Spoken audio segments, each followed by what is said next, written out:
I'll save. I'm not talking about anybody that's not here, just so y'all know. All right. So I'll save everybody's questions. You can get to your next one. All right, go ahead. But this has still been a crazy December for you. I mean, December's crazy for all coaching staffs. And you lose a guard, and you got to replace him, and all that stuff that's got to go on. How's it going? Yeah, it's good. It's great. We had a great practice today. I kind of focus on the things that we can control, and got a great couple of days already under our belt as far as preparation's concerned, and I was able to go out the last 2 weeks and see every player that is that's high school wise that's coming in at mid-year. So that was a lot of fun to travel around the country and see where they where they grew up and where they're from. And we got a great group of high school players combined with a few transfers that'll be coming in January, mid-January. So it's a really exciting time. It's an exciting time to, I think we have 18 graduates that are going to participate in the ball game.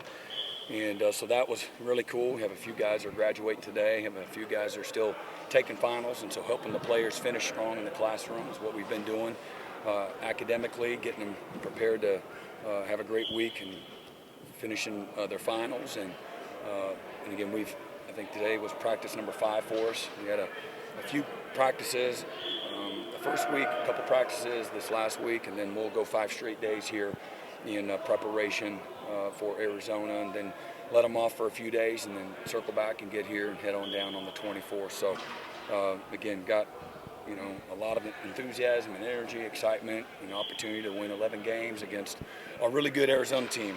And we've done our homework. This is a really good football team. They lost in overtime at Mississippi State.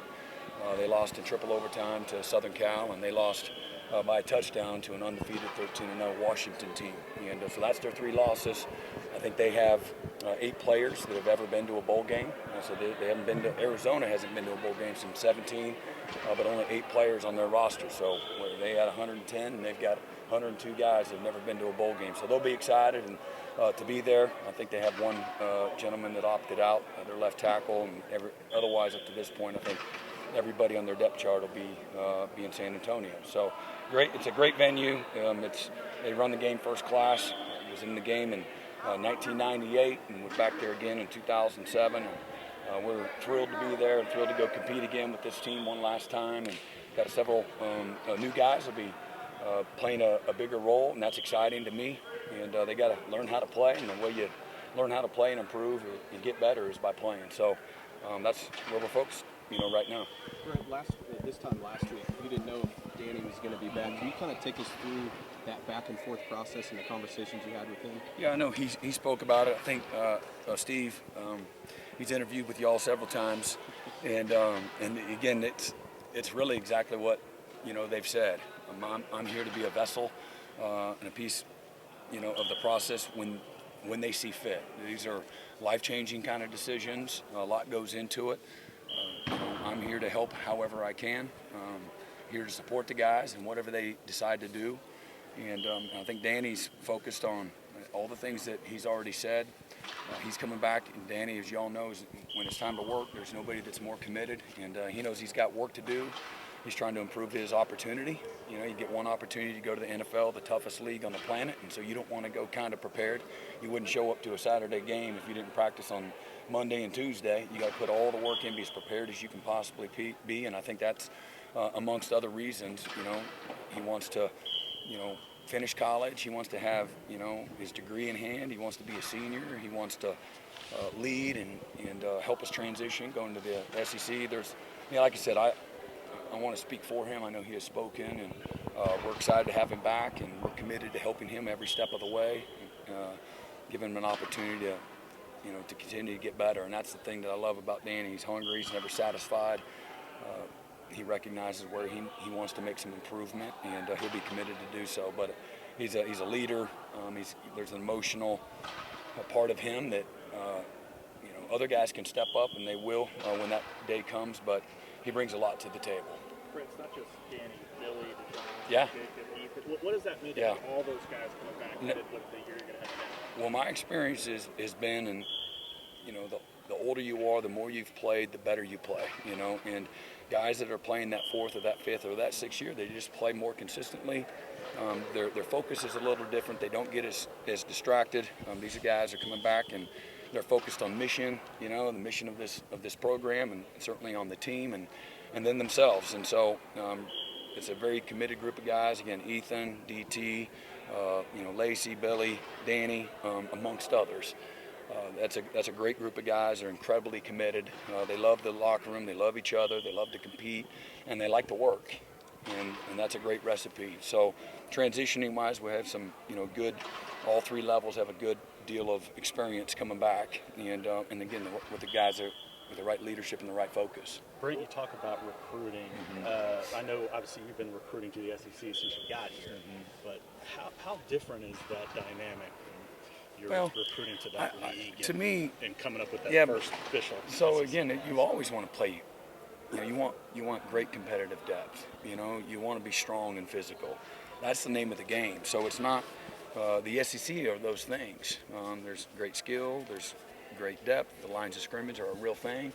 But man, if you've been coaching football, offense or defense, you're going to try to build your team or your program and your locker room on the lines of scrimmage and dominating there first. You usually don't get whooped at the line of scrimmage and then win most games. It's actually the opposite. So that's going to be a challenge, and it's being as big and strong and fast and instinctive and skilled as we can possibly be at all three levels, in all three phases rather, and again, it's a process, and you're never going to go in there, oh man, we got it, we're exactly where we want to be someday. You're always going to want for more, and you're always going to build. Again, as I've said before, it's never going to be good enough, but I like where we're at, but we got a lot of work to do, a lot of improvement to do. That's what these next 10 practices are going to be about, is improving and trying to be good in this moment, and then that moment will come, and hopefully all that has a cumulative effect to it as well as we develop and recruit and develop the guys that are here and coach and develop the guys that we're recruiting. And again, I think that we've recruited a really mature group of young players, and again, the few guys that we get in the portal are guys that align with the values that we've talked about for the last 25 months. Guys that have a blue-collar mindset, they value education, they're going to run towards accountability and discipline. They have a great deal of toughness to them, and they want to be a great teammate, and they know that they're going to be expected to leave a deposit and to be a giver and a doer, not just a taker. And so if they're not interested in that, this isn't the spot for them. And that process will probably carry on for several weeks. Brent, in your offensive line, you're going to have to make a couple of changes. So who are some of the young guys or the guys you're going to count on in this game? Yeah, it's the guys again, we got Walter Rouse and McCade, Troy Everett, amongst others. And then we got Jacob Sexton, started the last couple of games and has done a really, really nice job in the role that he's played in. Caleb Schaefer and Josh Bates, some of the young guys that will have an opportunity as well. Jake Taylor. And again, we've got several good players that we recruited. Well, these are guys that are certainly going to be part of the depth, and we're really excited about that group of freshmen that most of them redshirted, and it's a really good group. They're physical, they're athletic, whether it's Howland or Ozida, that's the Bates. That's a really, really good group of freshmen. Probably left somebody off, but really good group. Brent, you're going to sign a class of scholarship guys next week, but preferred walk-ons, how's your approach there changed over the last 25 months, and how does NIL impact the kind of guys you can get? Again, I think just showing that, look, there's guys on the team that have earned scholarships, that have earned opportunity. We're going to value production, and regardless if you're a walk-on or you're a scholarship, or you're a no-star or you're a five-star, we're going to treat everybody the same. Everybody's going to have the same opportunity. Everybody's going to have the same value. I think there's a holistic approach that's attractive to both scholarship and non-scholarship players. In regards to the walk-ons in our roster, we're always trying to get better. You can't just be a walk-on or a scholarship guy and just hang out. Everybody is held accountable. Everybody has a role, and it's all important. So, it's not just hanging out and then showing up on the sideline and wearing the jersey. It's a lot deeper than that. And my job is to, make sure that everybody's bringing value. And when we got it, my job is to bring in the most competitive roster that I can. And I tell the starters, the scholarship guys, the guys that play, my job is to find somebody better than you. And your job is to compete with them. When you leave Oklahoma and you're in the workplace, you're in a locker room in the NFL, it's going to be the same thing. It gets even harder. Here you might have a little more grace than the outside world. And so that's what it should always be about for everybody. Everybody should be pushing and striving to get better.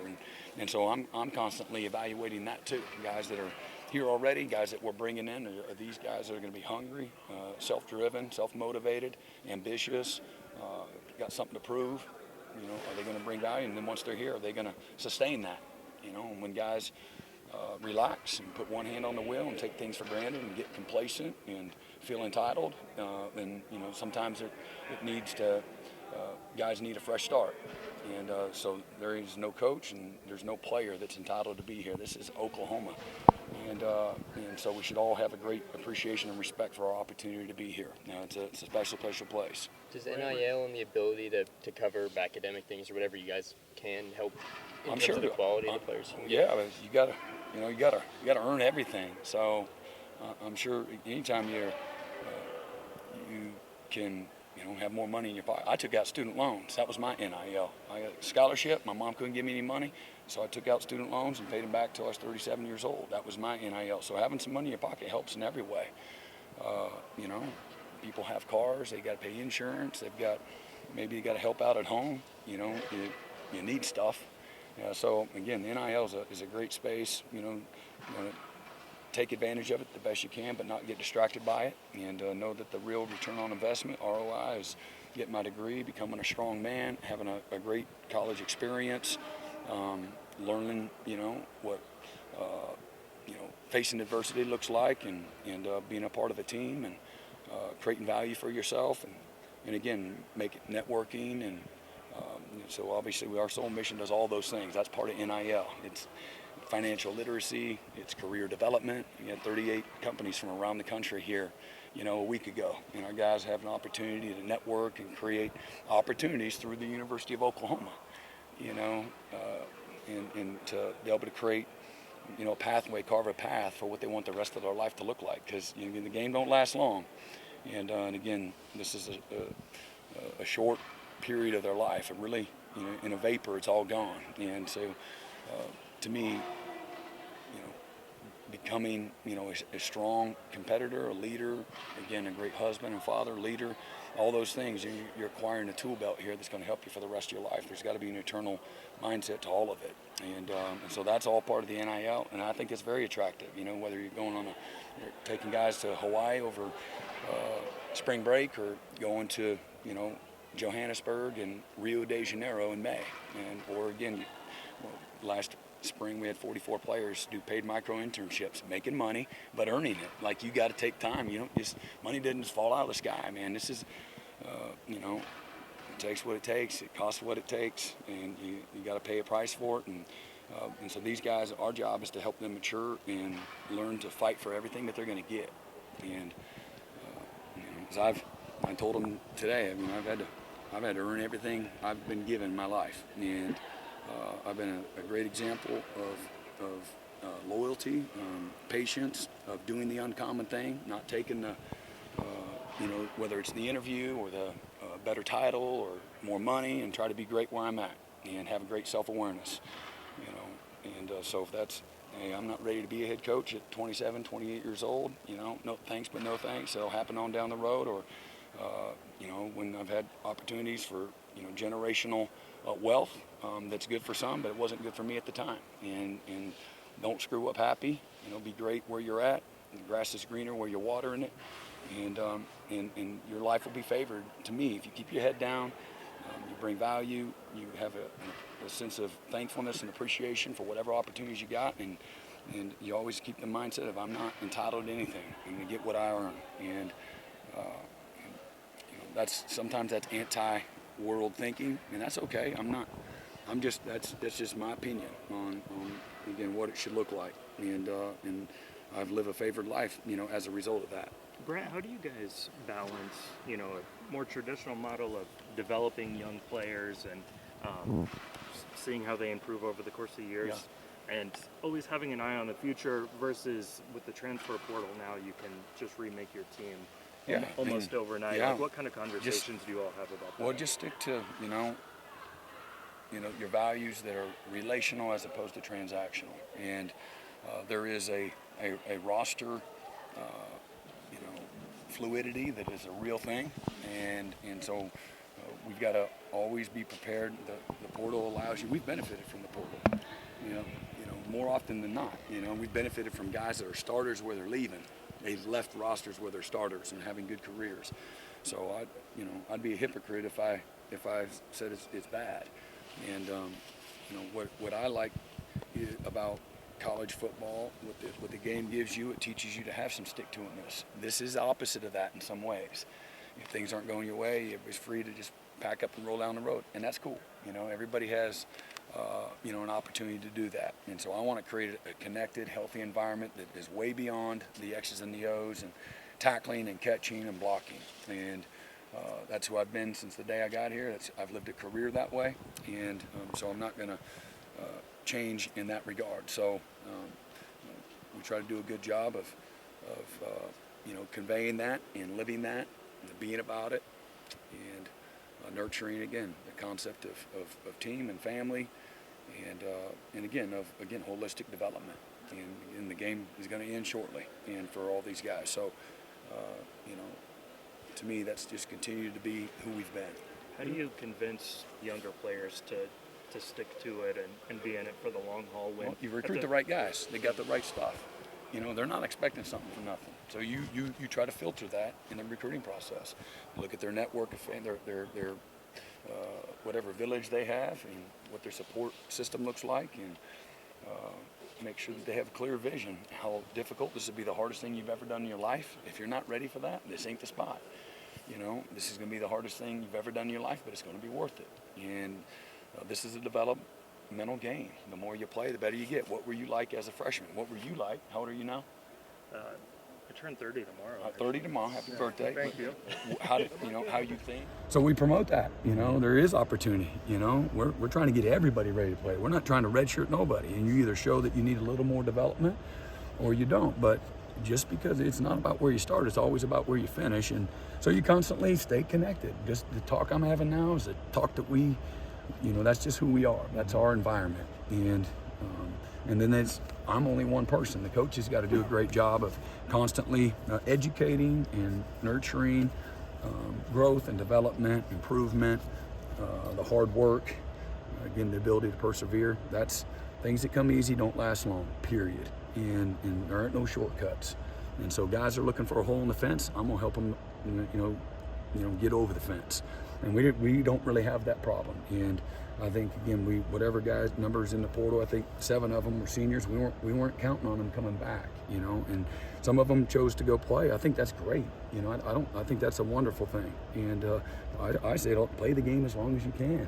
That day's coming to an end. So play it as long as you can, but make sure that you're prepared for what's next, because that day's coming to. And if you look at what the NFL stats are, guys that within 3 years of leaving the NFL, guys that have left the NFL within 3 years, they're either bankrupt or divorced. It's like 80%. It's a terrible number. Just a lot of them have lived their whole life being catered to and living a life of where people do a lot of things for them, and then they're not thinking about what's next. And again, being around a college locker room for 30 plus years as a player and a coach, I know the value of trying to create a pathway and an opportunity beyond the field. And that's not real popular in some places, but I do think it's attractive to the guys that we recruit.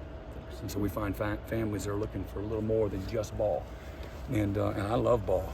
Nobody loves it, more than me. I love to compete. I love to win. But it's dysfunctional if that's all it is 24/7 when you come into the building. In this age of fluid rosters that you're talking about, would you be in favor of contracts for players? I don't know. 1, 2, 3, 4 years, whatever. Listen, I don't know.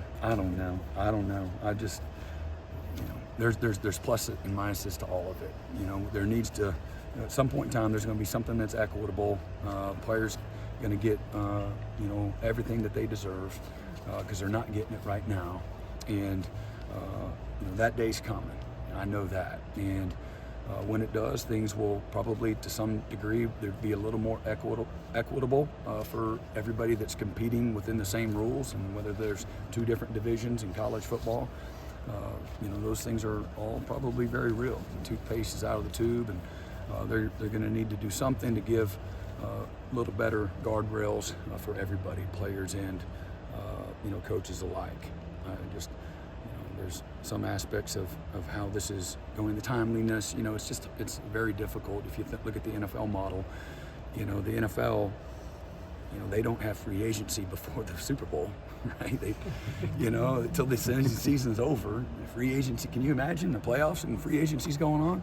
Y'all would, and that's what's going on, and it's, so we got to clean that up. It's not good for anybody, so, but they're not asking me. And then, right now we're treating the last game of the season like it's the first game, and it's just kind of wild. But anyway, I don't know what all the answers and the solutions are. You just try to adapt and adjust, and you do the best you can, and you try to stay, just try to still continue to stay, in your lane, and continue to not allow the extenuating circumstances change who we are and the things that, again, we value.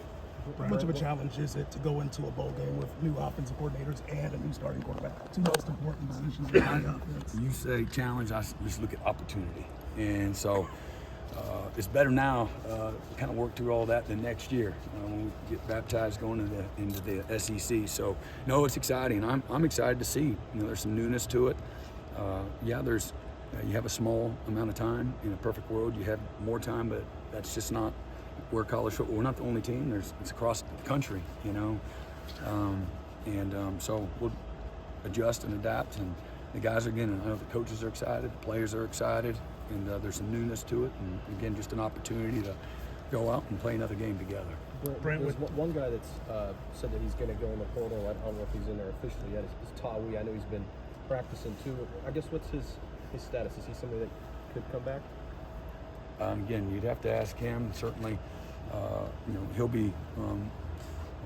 That's not the case for everybody, but Tawi, we're going to look at some opportunities. If he doesn't get what he wants, he's more than welcome to be a part of the team. Thinking about the running backs, Gavin's a guy who last year's bowl game really burst onto the scene. This year, kind of going into it as the lead back. Just what have you seen on him on a day-to-day basis that's allowed him to get to that position? Just consistency in all of his habits. Habits leads to game reality, and I think he's really gotten to a good groove and confidence, healthy, gotten to a good rhythm in the last several games, and so I think the confidence comes with that, and so you're seeing a more confident guy. Brent, how's Julie doing? She's doing great. Yep, she's doing really good. I appreciate you asking. She's good to hear that. 6 weeks post-surgery, and she's getting around.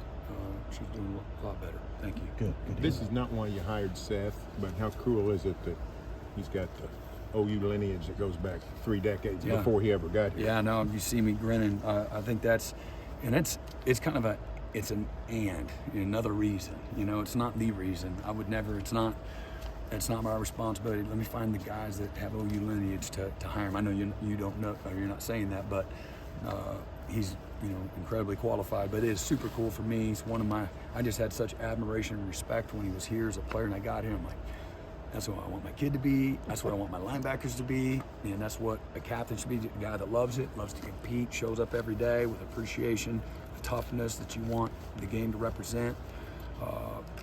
His dad having been a great player here too. It's been a dream of his to watch him walk into that dream every single day. These are the good old days for Seth Latrell, and then it's a real brotherhood to him. So whether it's Jerry Schmidt that helped mold him in college, or some of his best friends that he's on staff with, the players benefit from all of that. And to see maybe you don't have a whole room that want to be the coach at Oklahoma, but I bet you there's a handful. And it's cool to see these are dreams coming true. They're living in those blessings. So really cool for me to see the chemistry and the dynamics and then again the players benefiting, from what that looks like. It's a real thing. Brent, with somebody like him, being hired, becoming the offensive coordinator, having just a few practices before the Alamo Bowl, what's maybe the priority for him, or the things that are important for him to do right now with it happening so late in the season? It's a combination of everybody together. All right, let's figure out what these guys can do well. Let's remind each other what we can do well, what we've done well all season. So, it's about players, not the schemes. And again, sometimes you can be in a bad scheme, but make sure that it's player-centered, and then go from there. And don't overcomplicate it. There's that KISS technique that everybody talks about. So, make sure that these guys have by the time we leave here on next Tuesday, that with the game plan's in, we feel great about it. We're going to go down to San Antonio, enjoy ourselves, and polish up the game plan and be ready to play really aggressive, attacking, fundamental football. You gonna wrap up one more? Here's one. I got one. With all the movement of guys, the guys that are coming back now, and the guys that aren't, are you about to? Is your new mission to build an offense that the defense can be proud of? I don't look at it like that. I mean, I want a locker room that everyone, all Sooner, the Sooner Nation, be proud of, and again, we're working on that daily. And I love the group of guys that are coming back. I have incredible thankfulness and appreciation for all the guys, even those that aren't here, that were a part of it last year on Team 128, and the guys that are going to the NFL, or maybe even a new opportunity with a new team. I'm thankful for everybody. Everybody played a part, and so I got great thankfulness for that. That's my perspective there. And again, we've recruited really well, and we got an excellent football staff that knows how to coach and develop and get the most out of guys. And so, again, just like when we started in January, we had 97 players out of our 123 that are either in the first or second year, at Oklahoma. And when I asked them how many guys had never been to a bowl game, we had 63 guys that for the first time were at Oklahoma in January. So I don't know what the number was, but I bet it was over 30. Maybe 40 guys that never been to a bowl game. So we have a good group of guys that haven't been, and this will be a great opportunity to reward them and have some incredible effort, and a group that when they compete you can see humility, and a group of guys that love each other. So I think that's what Oklahoma football has represented for a long time, and we have an expectation to meet that standard. Thanks, Brent.